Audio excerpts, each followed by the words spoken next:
Welcome to the Dogger Pass Podcast. I'm your host, Dan Tom, analyst whose work you can find across the internet for anything MMA related. But on this here program, the Dogger Pass Podcast, we break down high-level MMA. That's what we're going to do here today, tonight. Whenever you're listening to this, hopefully it's before the fight in question, of course. Another back-to-back numbered event. We're not using the word pay-per-view. UFC 325, Volkanovski versus Lopez Deuce. And speaking of two, well, you got to have two hosts, man. At least with me, I love having support. And we got the big guns in the house who just hit a big one last week. My goodness, we got to give him his flowers. What is up to my guy Mike at Mad Lab MMA, who you can find at the madlabmma.com. What's up, Mike? What's up, dude? Yeah, we had a good week last week. Hit almost 10 units. Nice week. Good way to start the year.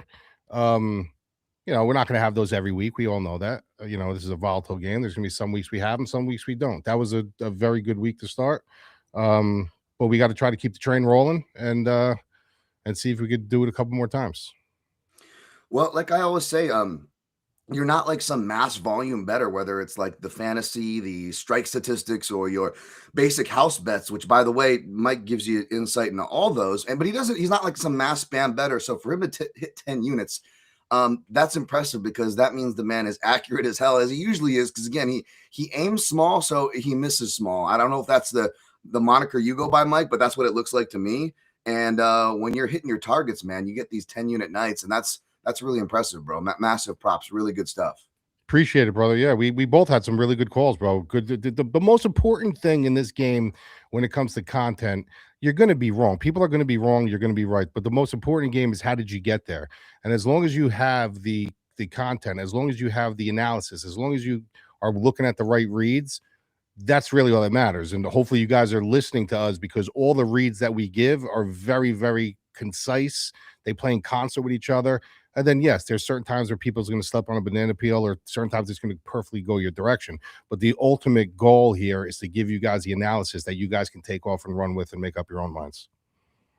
Absolutely. Yeah, it wasn't a great night here for myself, as per usual. It almost makes me wish that I did a deserved victory lap for my Peter Yan over Marab call, and then following it up with a 5+ unit night, calling the Amosov by sub. But we didn't do a recap, so I didn't get a chance to bask in any of my glory. Which, in my defense, I did have a strong finish, and I would, despite my terrible betting record last year and the year before, I would put my main event picks, Mike, up with anybody last year, and you can attest to that.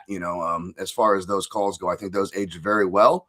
And despite not having the great nights on betting, I was ironically winning most of the head-to-heads, right? But this year we're starting different, so maybe it's a quiet positive for me, Mike, that we started the first card. I lost the first head-to-head, which I'm going to pay off here before we go into the next card.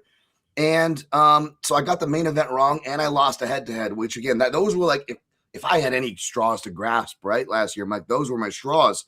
So I come in here eating an L, which sucks and makes me wish again. I smelt the flowers a little more. It's a lesson we could all use, smell the flowers a little bit. Life's short, folks. But that being said, all is fair in love and war. And I don't want to, defend myself, Mike, or whatever. But again, I did say on this show, I did say in every written breakdown, that this was dog or pass from a betting perspective. It was Gaethje or bust. You were obviously on the right side. I got too picky, waiting for a number. I got too in my own head as an analyst, trying to go against my biases, although it wasn't just age and whatnot. Remember the things we were talking about, Mike? I was talking about the dipping. I don't know. Gaethje's dipping. I don't know if he's going to get hit with knees and kicks. Those were there all night. So, again, it wasn't like I was just grasping at straws for you guys, but I was on the wrong side, man. I did put out a alternative round robin, so I did cash on Gaethje because I had him in a round robin that had Krylov in there. So I made some money off Gaethje. I did stick to my guns in that sense, but for the head-to-head sake, man, I knew I hated the fact that this was going to be one, Mike, but I got to pay it no matter what. It is a little better because, I figured if I was losing here, I'm putting some hot barbecue sauce for the first one because I figured that, let's say hi and pay off. I figured that Mike, give your breakdown. I'm trying to make a sandwich and tweet out our show link and run. All right, I'm going to talk about before we jump into this. I want to just talk about one thing with the with something that I'm doing, something a little bit new. We're doing for subs only over at the madlabmma.com. We're doing something called the Mad Lab Fantasy Championships. It's It's free to enter if you're a subscriber, and we're not going to run it for the entire year because we do know that people do come in and out. People are coming for the week, some people coming for the month, some people are so that's not fair to the subscriber. So basically, what we do is we're going to run them 8 fights at a time, and basically what it is, it's winner take all. The winner's going to get a trophy. We got a couple of them picked out that are cool. Your name will be etched in it, and then on the website forever, for as long as we're there, you will see your name there. It'll say like Mad Lab Championships round 1. It'll say Dan Tom, Mad Lab, this and that. So you'll always be on that wall of fame. So it's just something cool that we're throwing in. So if you guys want to test your skills against some of the sharpest people around, it's free with your membership. You're getting all the content you need. Great community, obviously the wagering blueprints and stuff like that. Just another wrinkle that we're throwing into the game. So if you guys are interested, it's actually an app that you download on your phone. So it's not some kind of a makeshift thing, and it's going to be a pretty fun time. So we're going to be starting that on Saturday. Yeah, make sure you're following Mad Lab MMA as well as the at Dogger Pass Pod on the artist formerly known as Twitter there. I make sure to retweet all the Mad Lab stuff through those accounts, as well as my account too, at Dan Tom MMA. If you're on there, I just shared the show links as we speak here. But yeah, I gotta pay this off. And I was thinking, I'm like, man, this is quite a ordeal. Got chocolate sauce here, Mike. Nice. Chocolate I love that barbecue. shit. That's fucking awesome, that stuff, Bosco. Yeah. Is that the magic shell kind? Yeah, it's like made of pure cane sugar or whatever. It's like supposed to be the real stuff or whatever. I don't know. It's still sugar and not great for you, but it's I got it from the healthier store. Oh, ketchup? Hey, it's like I'm 4 years old again. Ketchup. I do still use this stuff, folks. Not as much like as a child or something like that. I'm not a ketchup abuser. I don't like scrambled eggs much, but when I do have scrambled eggs, Mike, which also make me feel like a kid, I will go with ketchup. We got some ranch here. Some ranch that'll go great with I guess it doesn't go too bad with what I put on, but now we got some Japanese I love that stuff, dude. Japanese barbecue sauce. Yeah, I like that stuff. I put that stuff on my ground turkey meat and brown rice and vegetables. Yeah, dude, hell yeah, it's good. It's like a form of katsu sauce. Yeah, it's good stuff. And we're not just gonna go with Japan. We're gonna finish off with a little bit of China with some fish sauce. That doesn't go with any of this shit. So any of you guys were worried I was cheating here. Yeah, we got some Lee Kum Ki KUM. Get your head out of the gut. Yeah, I was gonna say you like that shit. Yeah, the cream of some young guy. This stuff is generally used for like fried rices, folks. In case you're making too much of a haoli, aka a white fried rice, you want to get a little Asianed up. You're like, this is a little too bland. This tastes like my ancestors made this, not from the Far East. You want fish sauce, not just soy sauce. You want some little bit of fish sauce on that day old rice there for your secret for some fried rice. I'm giving you guys some cooking tips as I'm dousing myself with some chemical warfare. Now, Mike said I could only just eat, I don't have to eat it all, or I could only go a little bit here. But here's what I ended up with. Oh God, that looks putrid. Oh, it's dripping on my computer. Oh my God. Okay.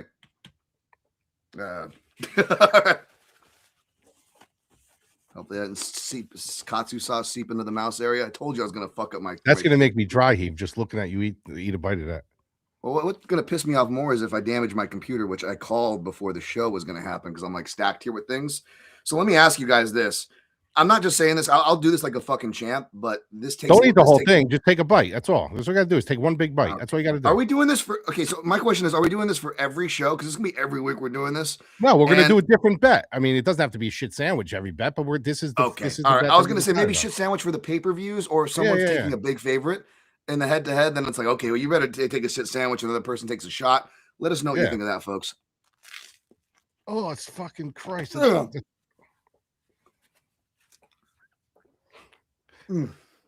Oh, dude, Patty, couldn't you have gotten knocked out? I would have enjoyed this more if you got knocked out, Patty. But no.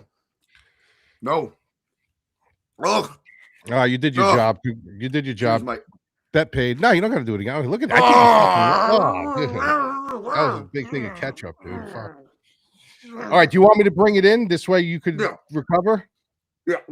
All right. So we're going to UFC 325 now. We are in.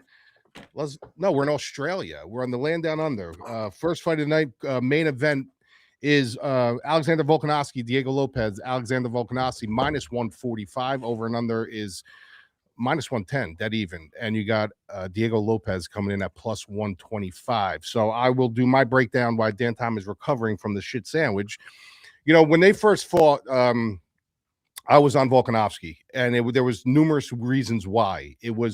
I'm more of a person of, you got to show me first. Show me that you can go to the caliber of an Alexander Volkanovski. And a lot of people were the other way. They were on Diego Lopes for kind of good reason in a way, right? When you really think about it, people were saying he was drinking a little bit. He wasn't taking it seriously. He looked a little fragile. He didn't look like he was in great shape. But when you look at his losses, he lost to Topuria, he lost to Makhachev twice. Like, he lost to the top of the top, the top of the heap. So I was like, you're giving me Volkanovski. Everybody is all over Diego Lopes. Like, this kid's got to show me that he can do this. So I took Volkanovski. We were on the right side.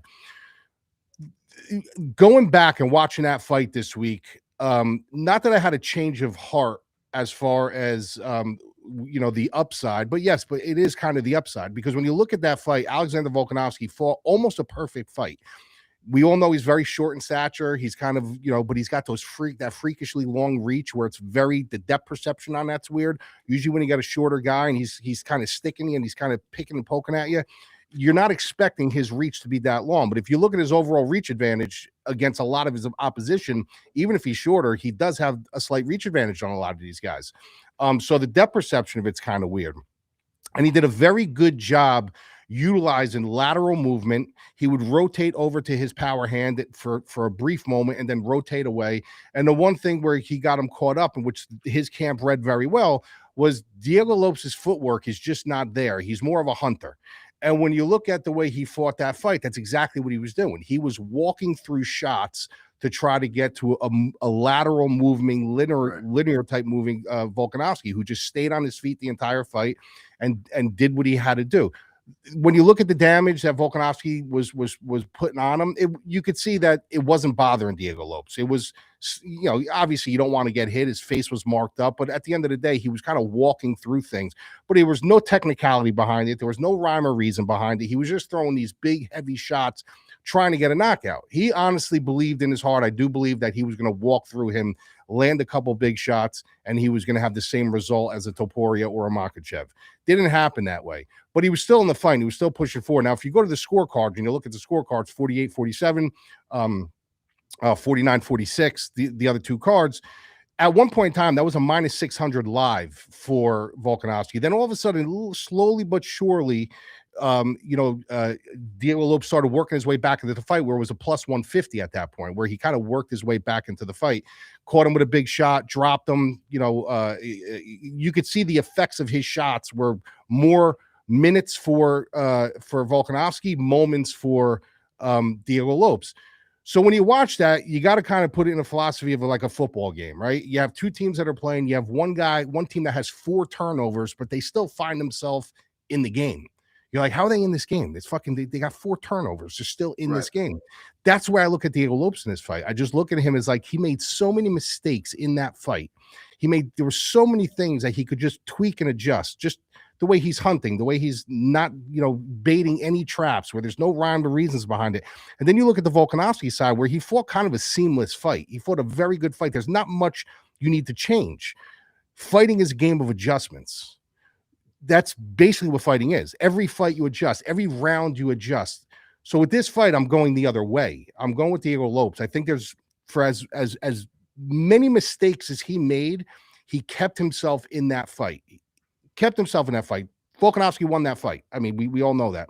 But he still made it. If you were a Volkanovski better in that fight, your ass was puckering. There were moments where every time they got into an exchange, you kind of cringed. Is he going to catch him with a shot? The cardio checked out for me. The durability checked out for me. The power we know checks out for the grappling is there if he needs to use it. So it's like there's so many little minor tweaks that he can adjust in this fight.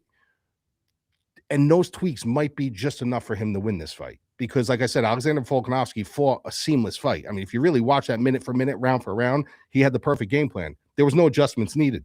How many adjustments can he possibly make off that, where Diego Lopes has a ton of adjustments he can make, and he just needs to make a couple to make that fight even closer. So I'm going with the dog here. I'm going with Diego Lopes to win this fight. All right, I see the logic. By the way, folks, you notice no clock. We've got No clock today. We've got we listen to the feedback and whatnot, and then also today's a weird show anyways, where we're on an overall clock. We got to be out of here by like 40 minutes from now, right? Yeah, so 50 minutes from now, something like that. So we're gonna try to get through this. Apologies, blame me. That's usually the move anyway. So but yeah, we'll try to get through this. But I see your logic. I agree. It's the first fight. It was positional striking. We all know that. Jabbing and circling. That's worked on many 5'11" fighters who are better strikers than Diego Lopez and Max Holloway. We've seen Alexander Volkanovski face the front headlock submission on the floor, dangerous on the feet opportunities from an aged Korean zombie. A somewhat prime Brian Ortega, which pause for that reference. I'm going to go back to that. And then again, Diego Lopez, who he beat last year, as far as these archetypes stylistically to the, brass taxes, height dimensions, and reach dimensions and MMA gamblers, go to Messenton, right? But as we saw, Volkanovski can hold his own in the striking. And I agree, it does get a little tricky. So I see your logic because you're like, he fought the perfect fight. And even though I'm more in line with the 49-46 scorecard than the 48-47, at the end of the day, it could have easily been a 2-2 going into the final round, right? I mean, I think Diego Lopez, even though I didn't score that round 2 for him, where he rushes Volkanovski at the end, I feel like he had more of an argument. Even though I'm a 49-46 guy, I feel like he had more of an argument for that round, making it a 48-47 fight than per se John Silva had in round 1 against Arnold Allen for his one flurry. I don't think that's too crazy to say, Mike. So by your logic, yeah, man, you're still getting a dog there.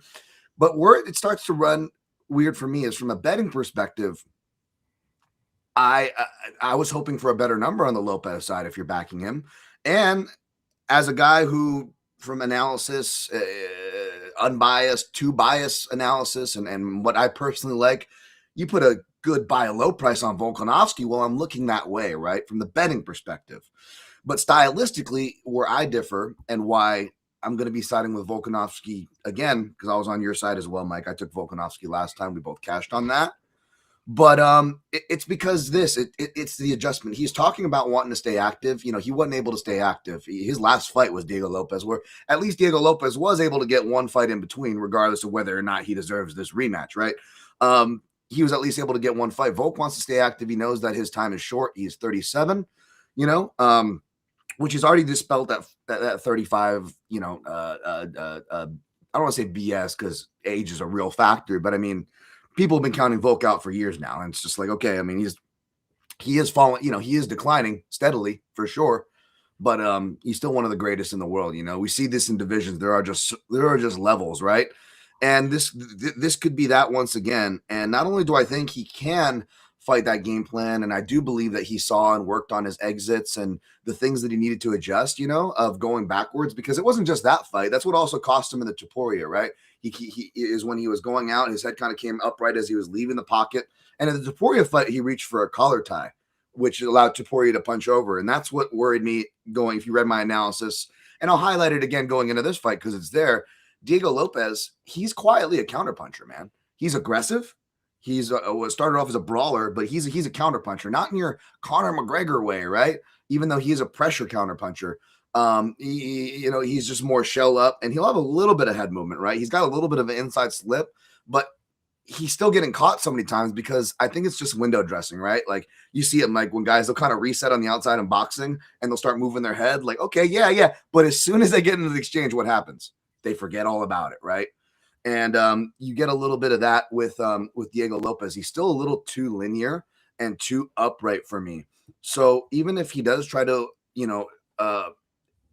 change things up and exploitate some wrestling, because since that Diego Lopez, that Volkanovski loss, folks, he's been training stateside with Oklahoma State wrestler, cowboy, high-level wrestlers like Jay Committee's been dedicated to his camp, from the John Silva camp to this camp.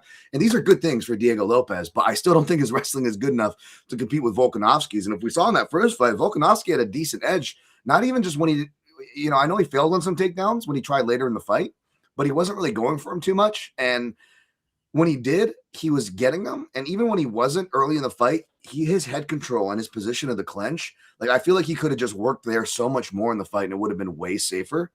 So if Volkanovski is both coming in with his stated goal to fight smarter and preserve his body, but he also really wants to make it a point to get to the finish, well, I think he does it by the way I predicted him to do it the first time around, which is the way he did it to the best stylistic analog, which Diego Lopez replaced when he beat him, Brian Ortega, ladies and gentlemen. And I know it says decision, but Mike, you saw that fight. Brian Ortega was finished like 3 different times, right? Because he failed the eye test. He should have been stopped twice in round 3. It was ridiculous, right? Tiki goes and this is called earning it, Brian. And then you see Tiki goes in the Hunter Campbell Aljo interviews going, think about the fans you'll earn. MMA managers, folks, wonderful people. Anyways, but yeah, I feel like we're going to get one of those situations where I don't know if Volkanovski is going to get the stop, but I think he's going to dedicate to a ground fight, and it's going to put Brian Ortega's, corner, who clearly cared so much about him, see his fight with Aljo. Speaking of Aljo and that whole debacle, right? Yeah, I think it's going to be one of those things where Volk, if he's fighting to how I think he's going to fight, I think he's going to put Diego's corner in a tough position because Diego's going to be too tough. He's going to be there to the end. But I got Volkanovski. I got Volkanovski inside the distance. I took him at minus 145. That was just too low. I took him at 2.5 units last time at minus 155. You're going to give me minus 145 when I know rematches seldom go the same way in MMA. So for that reason alone, justified for the dog shot, Mike. But the way I think this rematch is different is not the victor, but the method. So if I'm up, I know, pause for laughter. If I'm up by that point of the card, I will be adding Volkanovski rounds 3, 4, and 5. But I found a better line, by the way. Oh, that's what I wrote here because I got a line between the 145. So you might even be able to get him at a better number than that. But Mike, as I push it back to you, and then we'll push on to the main fight. So we're going big on this one, folks. I found a line for Volk, and I know you're not on Volk, but tell me what you think of this line as an objective gambler. Double chance, Volk by KO or points, minus 130. Yeah, because I see my honest opinion. I don't think he's finishing Diego. I don't think he. I mean, obviously, I don't think he's going to sub him. And there was just too many things in that fight where Diego was just so and maybe that's why he threw technique to the wind because he was just so willing to eat his shots and walk through it. You know what I mean? So, like I said, of course, it's MMA. Anything can happen. But if Volk wins, I do think it wins the decision. I think if there is a finish, like if you asked me blind, I was sleeping, and you're like, guess who won the fight? And I said, how did it end? And you're like, inside the distance, I'd say then Diego Lopes won. Yeah, that would be a crazy. Yeah, you know what I mean? I mean, but I like it because you're getting the decision with that at least. Yes. So yeah. And you're shaving the price off of like, what did Volk, open as? I mean, maybe he didn't open as high, but to be honest, he probably should be, a minus 200 or 230. Now, where the market goes with that, then that's what I was hoping for. And especially if you're a Diego better, right? You would have, been a better number there. But there might be some buyback. So if you don't like the Diego Lopez number, but you like Mad Lab side, I would say maybe wait. I think there's going to be some buyback on that line. What do you think, Mike? Yeah, there'll be some buyback. I mean, listen, I took it at the price that it's at. I got it at like plus 130 or plus 135 or something like that. But listen, it could inflate either way. I mean, there could be a mass rush of sharp money coming on Diego, and there could be mass money coming in on this line's going to move. It's not going to stay where it is. It's going to move one way either way before Saturday. Yeah, really interesting fight. I'll have the in-depth breakdowns and stuff over on my usual places, MMA Junkie and whatnot that I normally do. Let's go to the co-main event. I mean, co-main event, I suppose, but yeah, no, it's a decent one. We got Benoît Saint-Denis, BSD, minus 350. Dan Uka, plus 285. He sounds like that Kiwi dude in the Thor movies. I'm not a big MCU guy, but that guy always sounds like Dan Hooker. It makes me laugh, the rock monster guy. The over 2.5 is minus 170. Under 2.5 is plus 150. I guess they are associating Dan Hooker with that rock monster because even though he is underdog here, and justifiably so, they think he's going to survive. But if this goes over 2.5, if those numbers are correct, then I would think that we would be in the danger zone. Something might have gone wrong for BSD or it went right, but now he's running low on gas and he's against a veteran. That's just how I'm doing a basic breakdown of the lines. But as far as the fight goes, well, Dan Hooker is 4-3 against UFC level lefties. And, a lot of those were not just losses to high-level lefties like Dustin Poirier or Islam Makhachev, but there were guys like Islam Makhachev who were taking him down, right, and beating him that way, kind of like we just saw with Arman Sarukian do to him. Whereas BSD, I'm going to throw to Mike here. BSD has been Mike's guy. I know he came out and got a knockout in round one, which is relevant, folks, because both these guys are making a quick turnaround, right? So it's important to look at their last fights, who had the harder fight. Not that determines the winner, but it's something to factor in. Benoît St. Denis had a quick one, but if you were like Mike and you've been just backing BSD, and by round 2 sub, he's been printing money. I know he's been printing money for my guy Mad Lab. So, Mike, I got to throw it to you for this one, buddy. Are we sticking with BSD for this one? What do you got? Yeah, the BSC, it's some fighters you just kind of got to beat on, you know what I mean? And with him, the only time I ever bet against him was with Poirier. I took Poirier over him. It's just because it's Poirier. Sure. But I just think this is a bad matchup for Hooker, man. I really, really do. I think, listen, it's in Australia. Obviously, they want the fans involved. There's a lot of fighters on this card. Just because they're Australian doesn't mean that they're slated to win, but they want to engage the fans. You know what I mean? And Dan Hooker is a crowd favorite. This is a guy who's tough as nails. He's probably too tough for his own good in some spots. But it's just, to me, this is a bad matchup. I mean, if this turns into a mudslinging match on the feet, then yeah, I mean, I could totally see Dan Hooker starting to piece him up late. I just don't see it going that way. I think BSD knows where his path is here. He's got it, he's got that chaotic style where he just kind of charges into the pocket, not a super technical striker, but once he gets you on the ground, it's by hook or by crook, this guy. Like, he will get position on you. He'll start laying big shots on you. He'll soften you up. The chokes are always there for him. So I just think it's going to be a situation like that. I think it's going to be a situation where if it stays on the feet, if he's dumb enough to stay on the feet with Hooker for 15 minutes, then you're looking at maybe a little seesaw battle that Dan Hooker actually likes to fight in. But eventually, I just don't think it's going to be that. Eventually, I think BSD is just going to get to work. He's going to take him down. He's going to get position on him. Now, if he takes him down and gets position on him against the cage, that's where Hooker's pretty good. Hooker is good with his surroundings, knowing where, how to wall walk and stuff like that. He figures out ways back to his feet. But if he gets him down in open space with enough time left on the clock, I think it could be a situation where the ref steps in. So I'm taking BSD inside the distance. Yeah, I don't blame you there, Mike. Now perhaps you could say, oh well, Dan's not going to go against BSD because he's been burned the last 3 times, and you are correct. I have been burned, and you are correct. I am not going against BSD. That being said, I do believe that Hooker is a live dog here. I do believe that I'm not playing BSD, but I imagine people are either going to be parlaying him or playing him by sub, and either way, that's going to be exposure. And either way, you are playing into his win conditions. And not that BSD can't win a decision. Even in this fight, he can win a decision. But I don't think it's going to be good news if we're getting into round 3 for BSD. So for that reason, I'll say this: if you're like me, you play round robins and you're desperate for a leg, maybe you throw Dan Hooker in one of those. I wouldn't recommend playing him or playing him pre-flop. This is a tough matchup, but I do believe there is value. So again, you put him in something low, low risk like a round robin, or you look at it live, right? Because plus 285 is a nice number. But if BSD gets him to the ground and wins round 1, Mike, that number is going to be bigger than plus 285. However, if BSD doesn't look like he can finish, looks like maybe he's tiring, and you still got not forget plus 2, you got plus 300 or over on Hooker, maybe you take a little sprinkle for some buyback to hedge out. That's up to you, folks, if that's your style of play or not. I'm just saying that you may have those options. So I wouldn't rush to pull the trigger on the dog if you think he's live. Maybe think about those aspects, because and maybe it's fear speaking, Mike, because I am ultimately picking BSD here by round 2 stoppage. Like it. All right. Well, it sounds like we're both pretty much in agreement for there. Let's go to the next fight, shall we? Rafael Fiziev versus Mauricio Ruffy.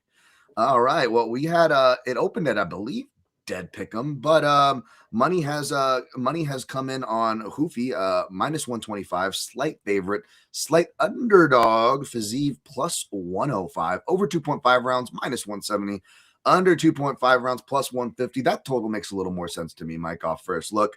Both guys are pretty durable, at least on the feet. We've seen Ruffy with some potential ground holes. He did spend this camp training with Volkanovski at Bangtown Muay Thai. Great camp for him. Muay Thai look would be really important for his style, regardless that he's facing a Muay Thai guy in Fiziev. However, and I guess I'll just take first lead on this one, Mike, since I'm talking and you went first on that last one. So, and I know you're curious where I ended up on this one, and I did end up on Fiziev. It was, for the number and even for the matchup, this isn't one where I don't think anybody should be too confident on either side for one. I don't know if you agree there, Mike, but I don't think we should be too confident on either side. But they are both playable if you want to play them. Why I basically go with Fiziev is you've got a Muay Thai kickboxing style in Fiziev versus more of a karate boxing style in Ruffy. You know, we just mentioned Connor. You know, he has some of that countering style. He's got the Muay Thai lean backs like Fiziev, which is interesting, right? Like both those guys are very difficult to hit in the head with punches and kicks. However, when you look at the stances, Ruffy is a little more wided, not always bladed, but he can be. And with the karate sensibilities and with the lean back, all those things means that his legs and body are more available than Fiziev's legs and body. And when it comes to who's better at striking the legs and body and who's more consistent about striking the legs and body, it's Fiziev. And even though you can't count on Fiziev to go to his ground game, he does have it. He does have that on paper advantage here. And again, folks, I know I'm probably going to catch more strays for this. Sounds like I'm crying over spilt milk or whatever, but like, I'm still not convinced Justin Gaethje beat him either time. The first fight should have been a draw. And again, I on second watch, I didn't feel like this live. It's totally acceptable, 29-28 Gaethje. But I think there's an argument that Fiziev won that third round. He just loses on basically optics, you know, being tired because he took the fight on short notice, which he should have been, right?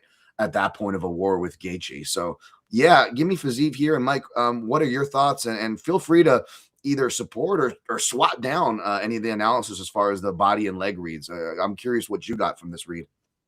No, I support it. I support everything you said. I'm just going to echo a couple other things that I've noticed with this. You know, this is pretty much the same category fight. You got two strikers, but they are completely opposite the way they approach the fight, right? And usually I like that lateral movement, that linear movement, that in and out style where they're sticking and they're moving.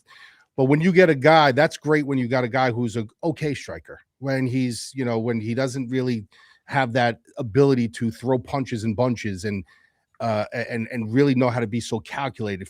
Fiziev is so calculated. He's such a high pedigree striker that actually the more flat-footed fighter, this works in his favor because he's sitting there waiting. And when you got a guy who's kind of doing that Conor McGregor-esque bladed off stance where he's coming in, throwing 1-2 shots, you have a guy in Fiziev who has that ability to just light you up with blazing hand speed. And that's where I think this wins the fight. He's got extremely fast hands, and he's going to be a little bit more flat-footed. He's going to be watching that linear movement, watching that in and out movement, and it's not going to throw him off. He's seen it 100 times before, and he knows already. And this is not a guy who throws one shot. This guy throws 2s and 3s. He throws them in combinations. Everything has a rhyme and reason behind it. Everything is educated. Everything is economical.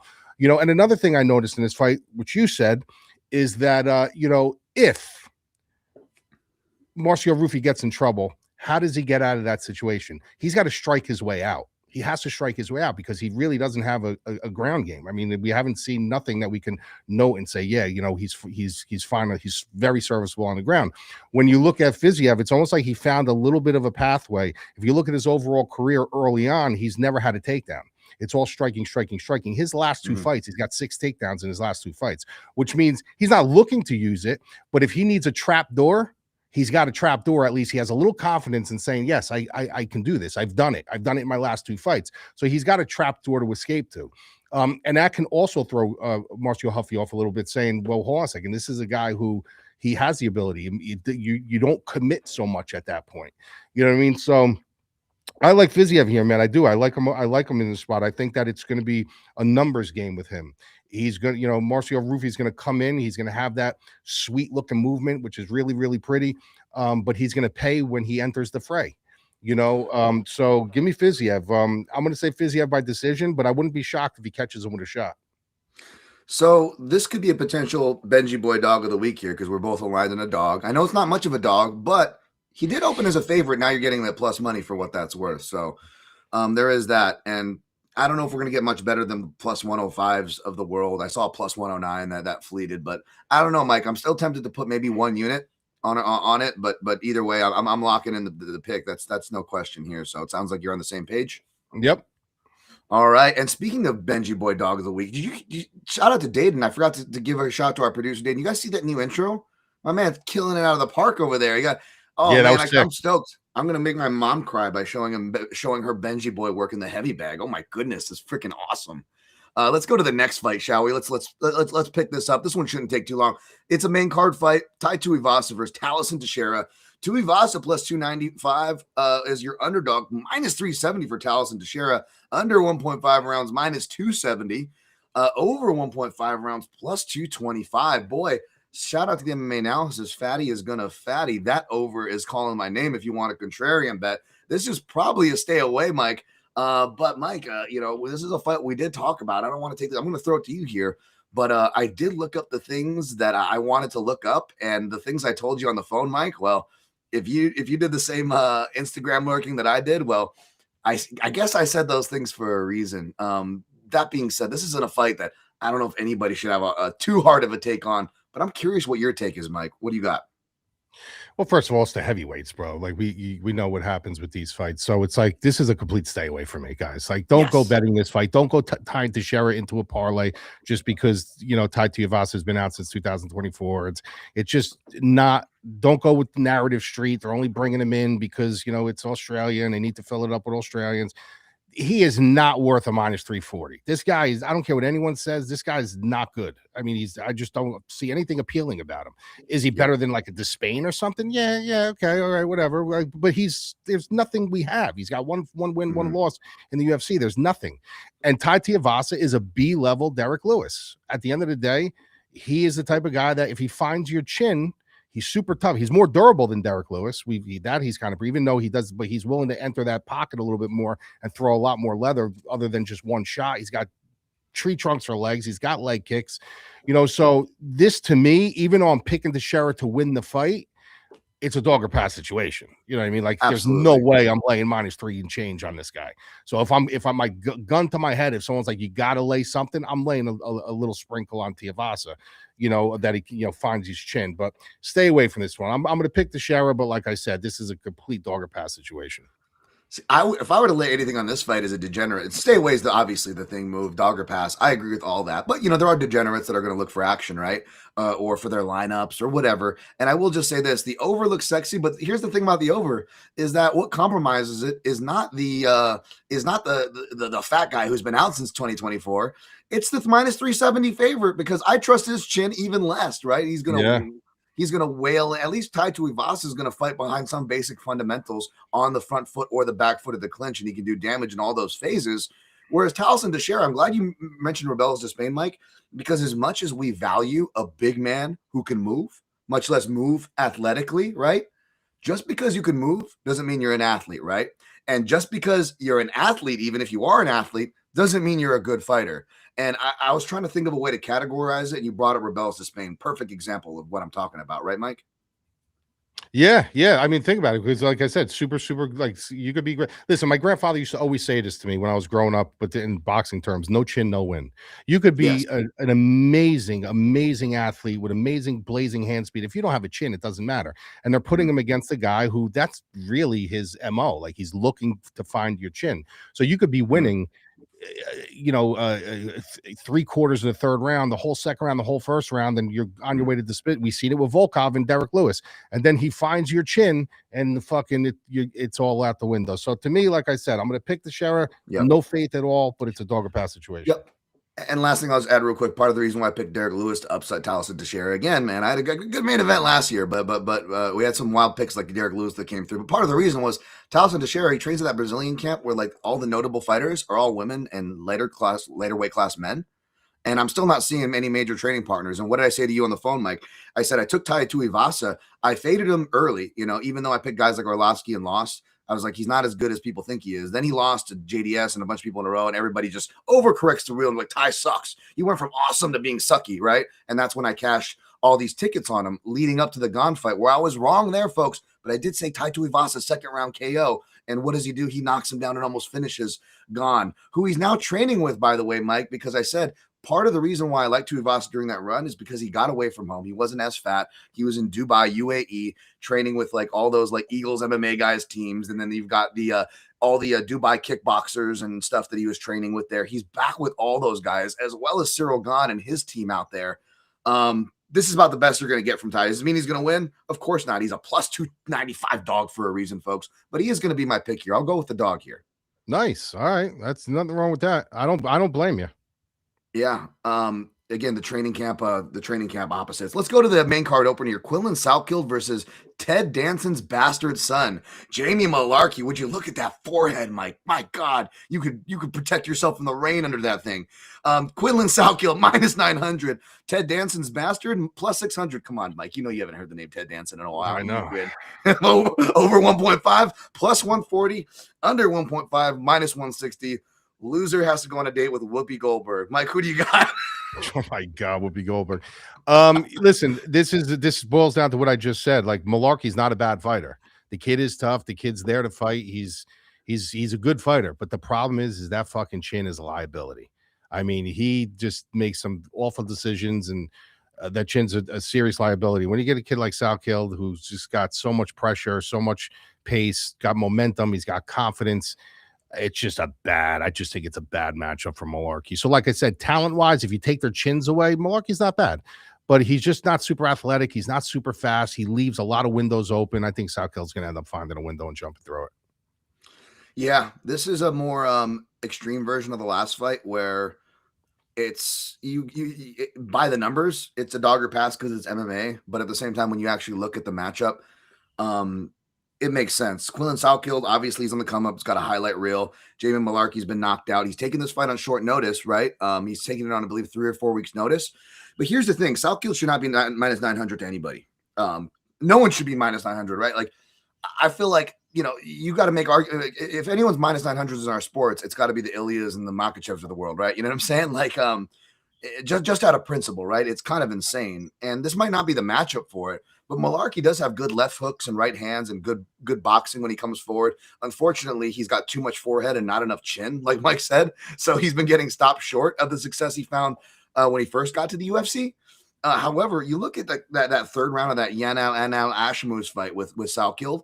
Salkilld was impressive, right? He wins the fight clearly. He shows the cardio to not just outstrike him, but like go for all those takedowns, which is a lot. But everything comes with a price. There's no biological free lunch, as you know, Mike. And Salkilld, he's tiring come round 3. And you know what? That's fine. Fighters tire. They get better at it. It's not necessarily a nail in the coffin at this stage of his career. But what I saw was that even the kicks and the flash, he has really good ideas. He mixes it up. He's really well trained, right? Yeah, I don't even know if he's a good wrestler. The fact that he just makes really good decisions, right? But as far as the depth goes, and especially in striking exchanges, you know this, Mike, with the boxing, a lot of these guys, majority of MMA fighters, they get exposed in extended exchanges, right? And that was what I saw with Quillan Salkilld. Is that when you get past that first layer and start pressuring him, a lot of his game starts to fall apart. So I'll be curious to see if they're going to keep overinflating his lines if he passes this test like he should, because as good as he is, and I'm excited, he's got a great personality. Mike, this is a tale as old as time, overcorrecting the steering wheel. That's what's going on here. That said, does he win? Yeah, I think he wins, man. That being said, Jamie Mullarkey is in shape. He's been training in Volkanovski's camp, freestyle fighting. He was in shape. He just had a grappling tournament that he competed in December. So if anything, if you want to be contrarian here, I think the over could be live despite Mullarkey's chin. Will I be playing it? No. But again, what is there to play in this fight? There's really nothing to play. If you're going to be contrarian, I wouldn't even know about going for the dog, but maybe the over. Pick his Salkilld, though. Yeah, I like that. I think I might. That's something to look at. The over, something definitely to look at. Yeah. All right. Let's get to the prelims and start turning this up. Junior Tafa versus Billy Elekana. I know this one is going to be very short. We've got, of course, the Tafa brothers as their normal role as an underdog. Junior Tafa 250 plus 215. The comeback is on him as an underdog. Billy Elekana, who is we haven't been too bullish on him, but me and Mike took him while the stock was low and he came through. He's minus 255 here. So now the stock's high on him, Mike. Under 1.5 plus 110, over 1.5 minus 130. I'll be quick on this one, Mike, but what do you got? Yeah, I can't trust Junior Tafa. This guy is just like, there's nothing about him that I enjoy watching. I mean, is he a little bit more athletic than his brother? Yes. Does he move well? Yes. But this is just a guy that just makes horrible decisions, puts himself in bad positions, thinks he's so much better than he actually is. And when I look at Elekana, this is a guy who, honestly, I don't mind him. I think he's okay. I like his movement. I like the way he kind of shuttles in and out. He's not a terrible fighter. He's not a great fighter. He's not going to contend for a belt anytime soon, but he does things that impress me. Junior Tafa does nothing that impresses me. Not to mention his durability is fucking terrible. So I like Elekana here, but like I said, this is a fight that I'm not overall interested in. Yep, I don't blame you. Let's get to the next fight here. Cam Rowston versus Cody Brundage. Of course, Cody Brundage is your resident underdog, as he deservedly so at this point of his career. He deservedly shouldn't be here at this point of his career. Pause on that note. Plus 295 for Brundage, minus 360 for Cam Rowston, over 1.5 minus 115, under 1.5 minus 105. I'll just be real quick. The only way Cam Rowston loses this fight if Cody Brundage can replicate a Torrez Finney fight, which in that case, I'm not even sure if he wins, because we'll have like the Tony Weeks of the world, which props to Tony in that case. We'll just score against those kind of fighters. We'll talk about that in a second. But Cody Brundage doesn't fight. That's the thing. No matter what the game plan is, he's looks for excuses anytime out the door. I don't like saying this about fighters, professional fighters. I really try to give them respect, folks. But it is pretty frustrating, having to break this guy's fights down. Or I'm sure you guys putting money on the fights, and every time he just ruins the fight for everybody. He ruins the guy he's fighting, the record. He ruins for the entertainment of the audience, the bettors, and the stock in his own career. But he is here somehow. But I'm going to take Cam Rowston. Cam Rowston, not a great wrestler, but he actually came with a strong submission game, and now he's developed his striking. I think the striking where he gets it done is probably going to elbow Cody in the side of the head. Cody's going to cry like it's the back of the head. But the refs hopefully should know Cody's game by now and just fucking call the fight as soon as Cody does that shit. What do you got, Mike? Yeah, I'll just tell you this hot take: stay away from this fight. Don't bet this fight. And it's not because I don't think Cam Rowston's going to win, because I absolutely do think he's going to win, but it's because Cody Brundage will find a way to get some kind of a disqualification or a no contest. And like Dan Tom said, if you tie things into parlays and stuff like that, it's just going to blow your parlay up, because you'll have one neck locked up. He can't avoid it. Like, Cody Brundage finds ways to, like Dan Tom said, ruin fights. He's a guy that I've heard a lot of rumblings that he's one of the best guys in the gym. He's a dog in the gym. He's a monster in the gym. But when he gets into the cage, it's just like he has this memory fart. So his path to victory is obviously he's pressure wrestling, but you can't count on it. And Rowston, I just like his range. I like how long he fights. I like how he's coming into his striking game a little bit better. So yeah, if all goes well, and like you said, the ref says this enough is enough with these no contests and all this other bullshit, Rowston should get the finish here. Yeah, you're absolutely right, Mike. But guess what? My dumbass put him in a parlay. We got 2 more legs coming your way, though. So even if that does get canceled, hopefully the other leg still hit and we're still good. And that next leg is in the next fight. So let's go to Jacob Malkoun versus Torrez Finney. We got Jacob Malkoun as your favorite, minus 145. Comeback on Torrez Finney, who is undefeated, plus 125. Over 2.5 rounds, minus 175. Under 2.5 rounds, plus 155. Mike, what do you got for this fight? Yeah, I got to go with Malkoun here, just for the mere fact that I don't see enough from Torrez Finney. And when you got a guy with a somatotype like him, who's kind of small for the division, but he's kind of bricked up, you got to wonder, where is his oxygen utilization with his muscles? How long can he last? Can he go a high pace? Like, we haven't seen enough from him. He's got the Riddler outfit on. Like, you know what I mean? Sure, he's got power and he looks the part, but looking the part and being the part is totally different. You look at someone like Jacob Malkoun, he's not great at anything, but he's kind of good at everything, right? He's almost like a Court McGee, a tough Court McGee.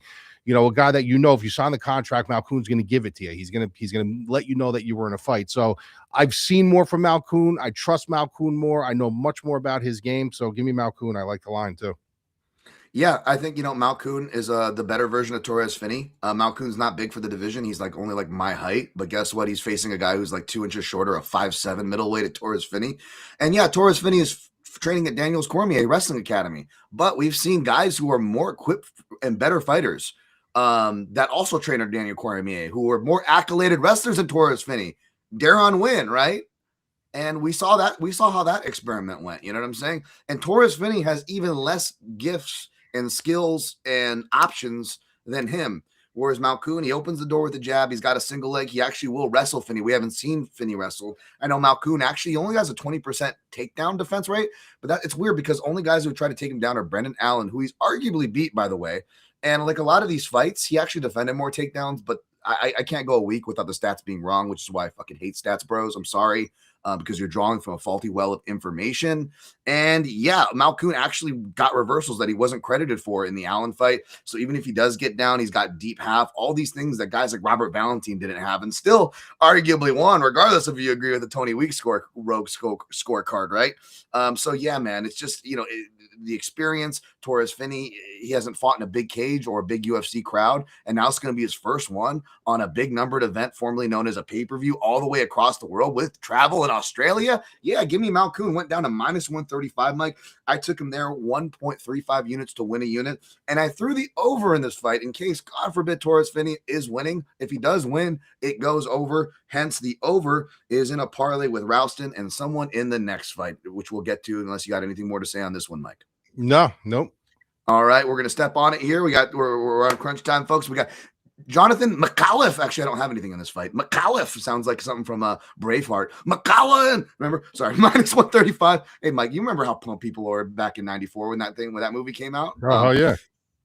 Everyone just wanted to, I had friends that were just like, I'm part Scottish. I just need a warhammer, bro, and I could do some damage. Like my friends were just getting wilded out from that movie, I tell you. Anyways, plus 115 on Oban Elliott, under 2.5 rounds, plus 185, over 2.5, minus 220. Oban Elliott is 0-1 against UFC level southpaws. He lost to Seung Hyun Ko last time out. Full disclosure, I couldn't find that fight, which is probably why I didn't pull the trigger on this fight yet, but I did not like, off of memory, how Oban looked against the southpaw. He's got another southpaw here who's not super skilled, but he's getting better, and he's super janky. And Mike, we talk about those janky guys that can be really difficult, and they have a lot of success at the lower end until they get to the higher end. And say what you will about Oban Elliott, but these guys are in the lower end. And you couple that with Micallef's Brazilian Jiu-Jitsu black belt. I got Micallef here, was tempted to play him, but again, this is probably just a smarter stay away spot. I do like Oban Elliott, so I don't want to overcorrect the steering wheel myself. Mike, where you at for this one? Yeah, this is interesting, this one for me, because when you look at Oban Elliott and you look at how people were so high on him until he I think it was like in DraftKings, he was like 9,300, 9,400 against Ku, and Ku just ran through him. I literally just ran through him. If you don't even need, you could go back and watch it, but it's nothing to watch. I mean, he looked horrible in there. But I'm not willing to sell fighters off one performance. People do have bad nights. They kind of fall behind. They go into panic mode. They can't make the right adjustments. So, I'm not willing to sell a fighter off after that. When I look at Micallef, I look at a guy who has very sharp kicks, but his striking isn't that good. His hands aren't that good. He's very kick-based when he approaches, the pocket. And even though Oban Elliott is much more of the thing I don't like about him is he's very content with decisions and very content with just kind of winning minutes. It's a situation where I do think that this could be a good little bounce back spot for him, because I'm not super sold on Micallef. I like his movements. I like the things that he does. I like how he picks and chooses his shots, but he is very kicking based. You know what I mean? So I'm going to go to slight dog here. I'm going to go Elliott to get back on track.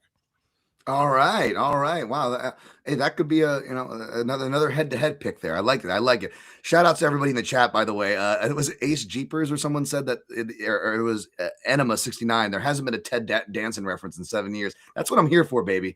All right, we're gonna break down one more fight decently and speed run the last 4 Road to UFCs. Not that I don't have opinions on those, but for the sake of time, folks, we've got Kaan Ofli versus not the Jizza, not the Rizza, but the Yizha. We got the Yizha as your favorite. Minus 200 for the Yizha, Mike. Plus 170 on the comeback for Ofli. Over 2.5 rounds, minus 210. Under 2.5, plus 180. I guess I'll just take the lead for this one. Kaan Ofli made me pay last time for picking Ricardo Ramos. And that, should give you some pause, because Yizha, even though he is known as a grappler, he's got more of a Dustin Poirier striking style. That's where he's going to have the advantage in the boxing. Both guys actually have kind of suspect wrestling. Now, Kaan Ofli has the path here to push him against the fence, but it's going to be the big cage. And Kaan Ofli is more against the cage upper body, where what takedowns work on Yizha traditionally has been well-timed level changes. So regardless, can Ofli get to the ground and make Yizha backers nervous? Absolutely. But I don't think he's going to be able to finish Yizha, and he's going to also have to be able to do enough damage to win that round and at least one more to come out with a victory. I don't think he does. He comes in way too wide, this kid, with his chin, even when he did his 2 stints with City Kickboxing, which, by the way, he didn't do for this fight because they gave him a quick turnaround. They needed to fill the card with locals. So Ofli, even though he's a local, he's actually not necessarily getting the local treatment, because he's actually getting shot in here pretty tight. So he's having he's not very big, but he also cuts a lot of weight. He's very muscular. And he's got pretty decent cardio for it. but I like Yizha here. I think the skill differential and the athleticism is is too big, and Yizha's got good experience for his age. So I threw him in a parlay with Houston and the over, and that's plus 197 for 1.02 units. Mike, what do you got for this fight? Yeah, I'm exactly. The last point you made was going to be my only point. My point is, Ofli is kind of hell on wheels, right? He kind of comes in, he's loopy, he's not super technical, and Yizha is just so much more technical. Like if you watch him on film, his movements are better, his range management's better, his shot selection is better. So this could be target practice if he can keep Ofli off him. But Ofli's claim is he's going to have to keep his head in his chest and kind of, like you said, push him against the cage, try to get him down. And I just don't think he's going to have success with that. So I'm going with Yizha here too. Yep, and in the big cage, Yizha has been knocked down, but he'll fight for your money. Gabriel Santos, that dude's good, dude. He was beating fucking Lerone. Was it, he arguably beat Lerone Murphy or something like that? Mm-hmm. Is that who he fought? Yeah. And then he was beating somebody else until he got knocked out. Onama. He was beating Onama until he randomly got knocked out. Dude's been on fire since. Legit Brazilian Jiu-Jitsu black belt. And he couldn't submit Yizha. And it's kicks that affect both of them, except Ofli's not a very big kicker. So I don't know what he's going to offer him. Watch, he's going to come out and knock him out and choke him. But and Ofli, by the way, he had to face a guy who puts himself in bad positions in Ramos, who is a notorious quitter at this point. I don't use that word lightly, Mike, right? And in that fight, he needed 2 cage grabs. So he had to cheat against a notorious quitter who's already putting himself in negative positions to get that win. So just want to keep that in mind. We're going to speed through for the sake of time for these road to UFC fights. And not that I didn't look or like some of these fighters. I actually will tell you one dog I like, and unfortunately the market's onto it. So that money's closing in. But let's start with Mike. Are you a fan of Dom Mar? Because Dom Mar's biggest fan. Dom Mar fan is fighting Sangwook Kim. I don't really have much of an opinion on this. Sangwook Kim is your favorite. Dom Mar fan is plus 130. I almost want to pick him for that. This is one of the fights I actually have not been able to tape. So full disclosure, check my Substack at Dan Tom MMA. I didn't plug it last week, which was good because I went against my rules of betting Charles Johnson and other things last week and failed, so it was good. But at Dan Tom MMA on Substack for my usual fluid thoughts for my round robins and all that, folks. Try to post it on the YouTube. I didn't do it last week. Apologies. So I'll reserve my right to change my pick. Mike, do you have a pick here? Yeah, actually, Kim is the dog there. That line is flipped. Okay. He's actually the dog. I'm actually going with the dog here. Fan does some nice things. He's got, probably the better grappling game and stuff like that. But Kim's hands are violent. Like he's got some violent hands in him. And if you're giving me that at dog price in a situation where you got lower level MMA where all fights start on the feet, that's one thing I did notice from him right out of the gate, that he's got very, very kind of violent hands. So if you're going to take a shot and you're looking for a dog on the card, he's not the worst dog in the world. So yeah, I'm going to go with the dog and Kim here. Yeah. Okay, that's good. And like we said, Koreans are better to take as dogs than they are as favorites. So you're in line with that trend. All right, we got next fight, Sebastian Sazle versus Keiichiro Nakamura. Now, Nakamura actually almost made my prospects list, folks, was dropped this year. Really, really pinned to my profile. I had Dan Tom MMA really high on this year's list. They all age very well for the most part. This one I'm really high on.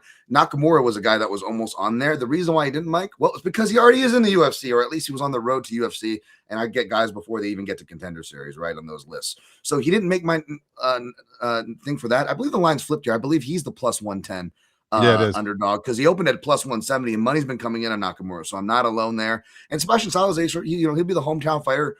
Well built, fairly well rounded, but I like more. I like what I've seen from Nakamura off of study, so he's gonna be my pick here, Mike. Yeah, I'm with you, man. I'm on the dog here too. Sazale, he's one thing about him that concerns me in this fight is he's got no issues throwing these roundhouse spinning back kicks and stuff like that, and that could cause a problem with someone like Nakamura who's long range. He knows how to use it. So yeah, I do like the dog shot here. All right. This next fight is another fight. This next one I don't have as much for you guys, though. It's Solong Grambo. I want to say Kangaroo. I don't know why my dyslexia wants to make that name into Kangaroo. Versus Lawrence Lui, who rhymes with Kangaroo, but he's not one. He's the hometown fighter, Lawrence Lui. We got plus 220 for Lawrence Lui. Sulang Grangbaru. It's not his name. It's Sulang Grangbo. Minus 260. I'm guessing he's minus 260 for a reason. Don't be surprised if you see that for my selection. And this is just a wait and learn fight for me. Mike, do you even have anything for this fight? No, but I don't like the line. I'll tell you that. I do not like the line in this fight in any way, shape, or Sure. form. But I am going with the favorite here.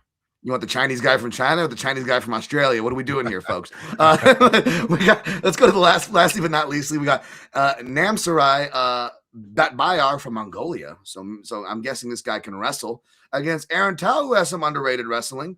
Saw him from the Contender Series, a city kickboxing guy. Of course, Aaron Tao plus 105. A little bit of money coming out of him, maybe because he's the more popular fighter. Minus 125 on Batbayar. I want to watch a little more on Batbayar, but I am familiar with Aaron Tao. And interesting note, Aaron Tao, he's like, oh, Maori guy, super durable. He's going to fight for your money. Never been finished, right? And like he brags about that. But at the same time, he admitted in an interview, like before his last fight, the semifinals on the road to UFC fight, he actually got knocked out twice in a street fight. And everybody was making fun of him apparently.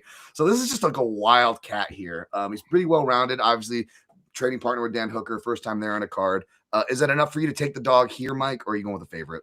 No, I'm going with Batbayar here. I like Tao. I like his durability. I like his moxie. I like how, like you said, he's like an alley cat. That's all great and good, but give me Batbayar here. I think he's a little bit more technical. I think he's got the ability to kind of put his head in his chest a little bit more and back him up. So I mean, close fight.